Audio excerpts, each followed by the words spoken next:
इसके पहले के वीडियो में प्रोटोजोआ के बारे में हम पढ़ चुके थे और आज के वीडियो में हम पोरीफेरा के बारे में अध्ययन करेंगे और पोरीफेरा के कुछ कमेंट्स को देखेंगे और साथ ही साथ इसमें एक स्ट्रक्चर बना करके हम एक एनिमल का एक जनरल स्ट्रक्चर के बारे में स्टडी करेंगे जिससे कमेंट्स बनाने में आसानी होगी। तो यहाँ पर आज हम देख लेते हैं नेक्स्ट फाइलम जो हमारा है, फाइलम पोरीफेरा।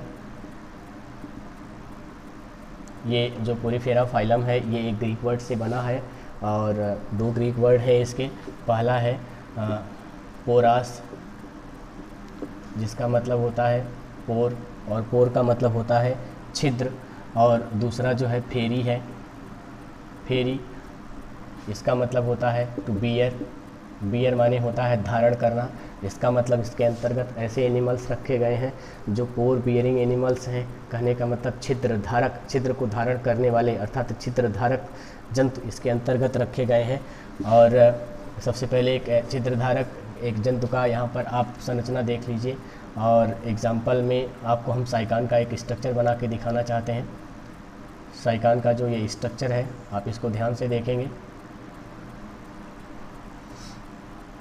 ये देखिए साइकान का ये स्ट्रक्चर है और इसमें होता क्या है, अभी तक आपने यूनिसेलुलर आपने एक कोशिकीय जंतु को देखा था, लेकिन यहाँ पर ये बहुकोशिकीय जंतु है। यहाँ पर ये कैसा है, बहुकोशिकीय जंतु है। इसका मतलब इसमें ढेर सारी कोशिकाएं होती हैं और ये जो कोशिकाएं होती हैं इसके कारण से इसकी बॉडी हम मल्टीसेलुलर कह सकते हैं। तो यहाँ पर हम सबसे पहले स्ट्रक्चर को बना लें, साथ ही साथ हम इसके स्ट्रक्चर को डिफ़ाइन करते हुए भी चल रहे हैं। तो देखिए ये जो मल्टीसेलुलर एनिमल है इसमें सेल्स जो होती हैं ये इसकी बॉडी में दो लेयर का फॉर्मेशन करती हैं। दो लेयर, जिसमें से एक को हम एक्टोडर्म कहते हैं जो कि सबसे बाहर की तरफ उपस्थित होगा, तथा दूसरे को हम इंडोडर्म कहेंगे जो अभी हम बनाए नहीं हैं। अभी हम एक्टोडर्म का ये लेयर बना रहे हैं, इसके बाद हम इंडोडर्म का लेयर बनाएंगे।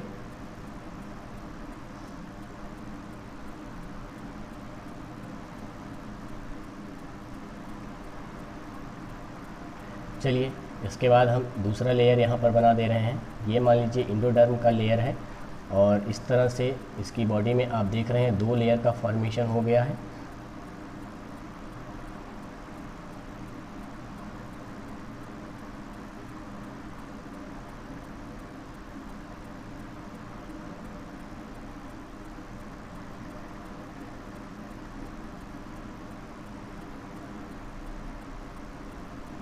ये देखिए दो लेयर बन गए हैं।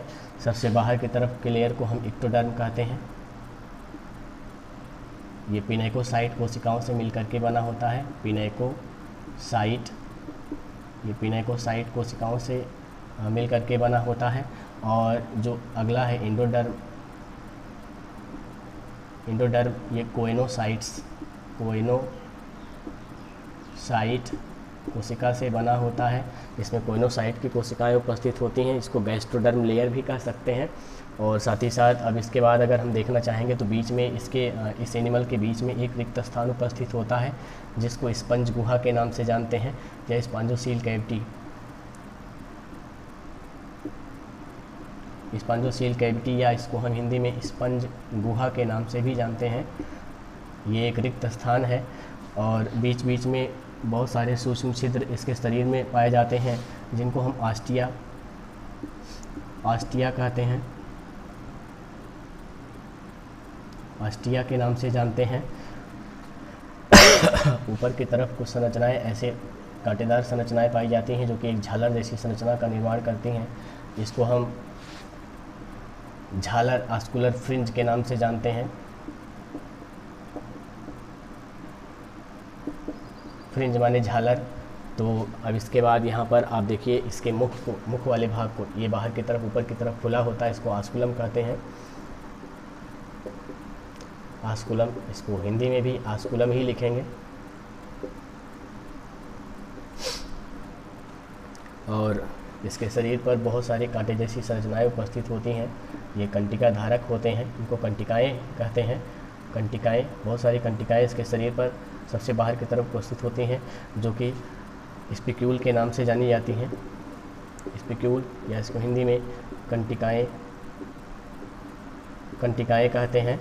और यहाँ पर ये सबसे बाहर की तरफ एक्सोस्केलेटन बाह्य कंकाल बनाने का कार्य करती हैं।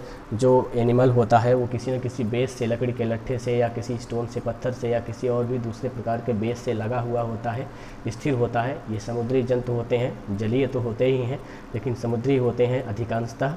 तो इस तरह से ये एक एनिमल का स्ट्रक्चर आपको बना करके दिखा दिया गया।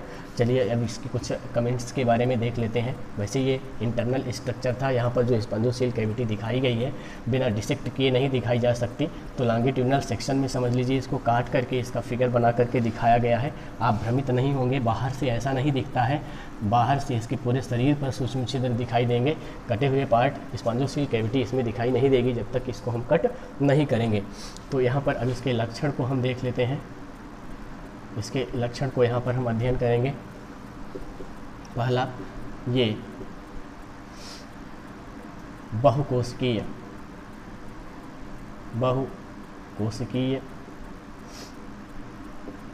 ये बहुकोशिकीय जंतु हैं।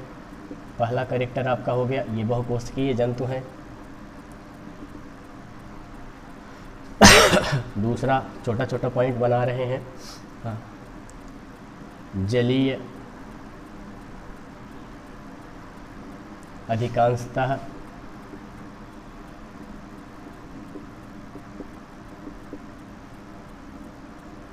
अधिकांशतः समुद्री होते हैं।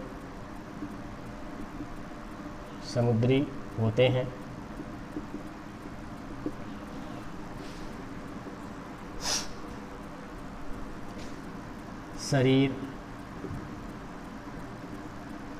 गोल, अनियमित, तस्तरी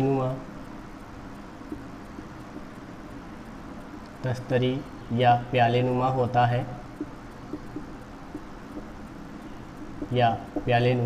है, आगे आप लिख लेंगे होता है।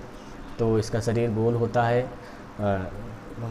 अनियमित होता है, तस्तरी या प्यालेनुमा होता है।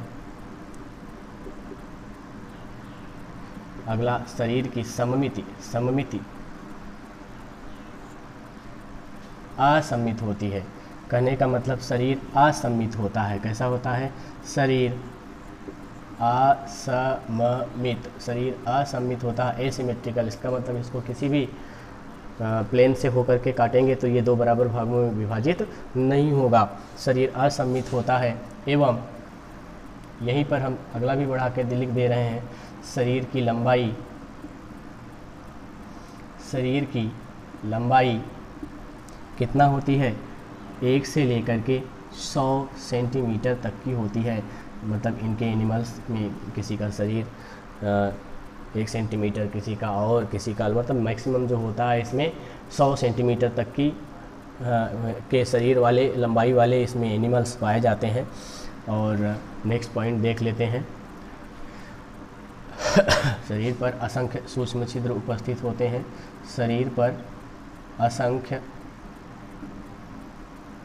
सूक्ष्म छिद्र उपस्थित होते हैं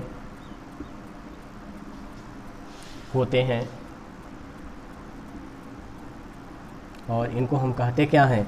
जिन्हें आस्टिया कहते हैं। जिन्हें आस्टिया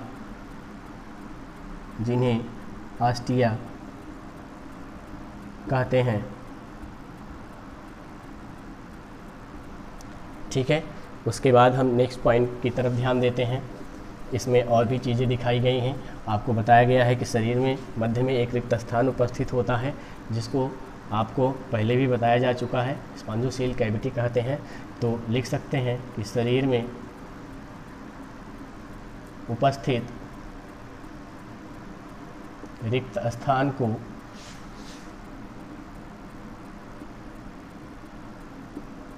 स्पंज गुहा, इसको स्पंजोसील कैविटी कहते हैं।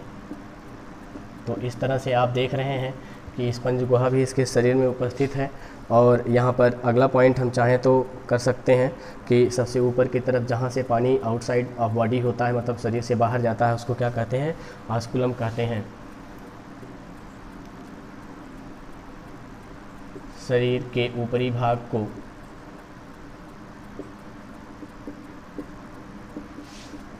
जहाँ से पानी बाहर निकलता है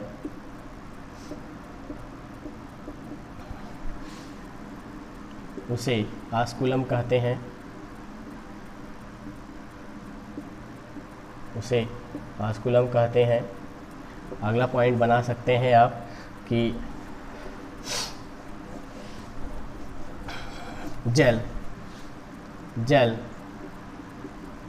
आस्टिया से होकर स्पॉन्जोसील कैविटी में आता है। स्पॉन्जोसील कैविटी में आता है और फिर आस्कुलम से होते हुए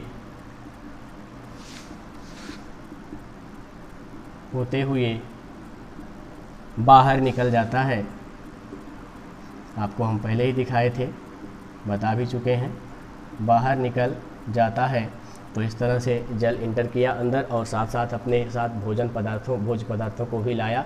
भोज पदार्थों को इसके जो कोशिकाएं हैं वो ग्रहण करके डाइजेस्ट करती हैं और डाइजेस्ट करने के बाद फिर आप जानते हैं न्यूट्रिएंट मटेरियल जो मिलते हैं उनको सेल एक्सेप्ट करके बाकी वेस्ट प्रोडक्ट को स्पॉन्जोसील कैविटी में मुक्त कर देती हैं। और ये स्पॉन्जोसील कैविटी में मुक्त जब हो जाता है तो जल के साथ आस्कुलम से होकर के बाहर निकल जाता है।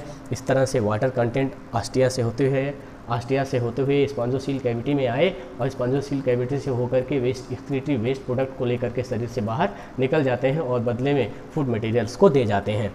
तो इस तरह से इसी में अगर हम देखें तो यहाँ पर आप देख रहे हैं कि एक्सक्रीशन हो रहा है और एक्सक्रीशन जो हो रहा है वो डिफ्यूजन के थ्रू यहाँ पर हो रहा है।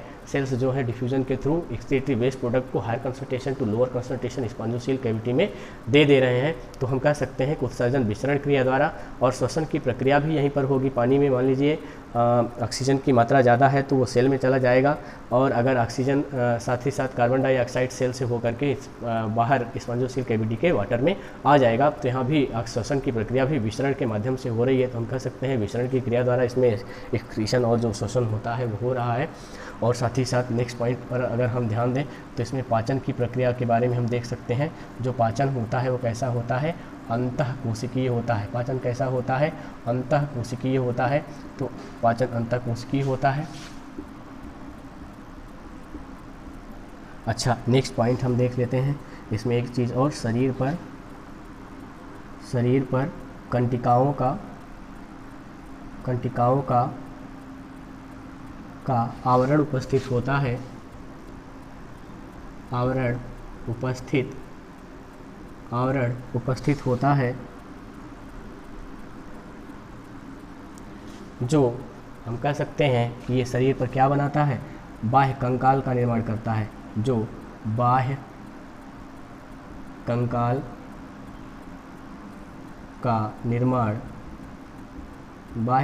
का निर्माण करता है।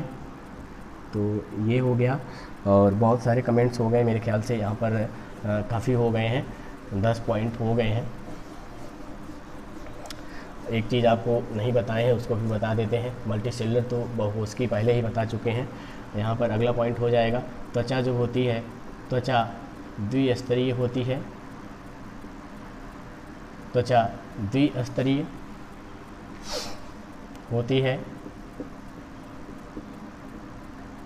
बाहरी स्तर को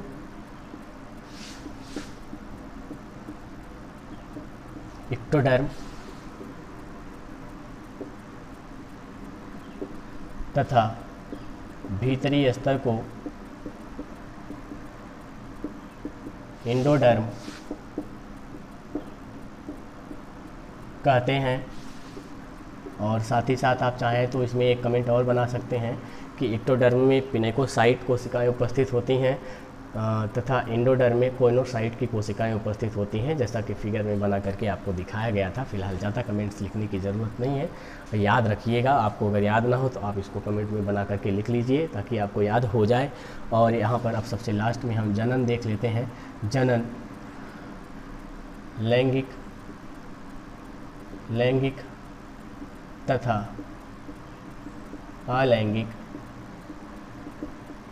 जनन लैंगिक तथा अलैंगिक दोनों होता है या दोनों पाया जाता है।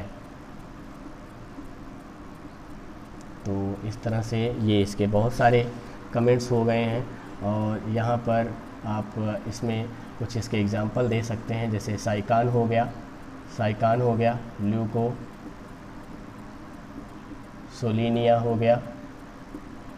सोलिनिया हो गया, यूप्लेक्टेला हो गया। तो इस तरह से ये एग्जाम्पल आप याद कर लेंगे। आज की वीडियो में ये पोरीफेरा के बारे में आपने अध्ययन किया। नेक्स्ट वीडियो में आएंगे तो इसके आगे के फाइलम को बताएंगे। सिलेंटेटा जो है आपका, सिलेंटेटा के बारे में आपको बताया जाएगा। तब तक इतना आप समझ लीजिए, लिख लीजिए, नोट बना करके तैयार रखिएगा। नेक्स्ट वीडियो में आपसे मिलते हैं।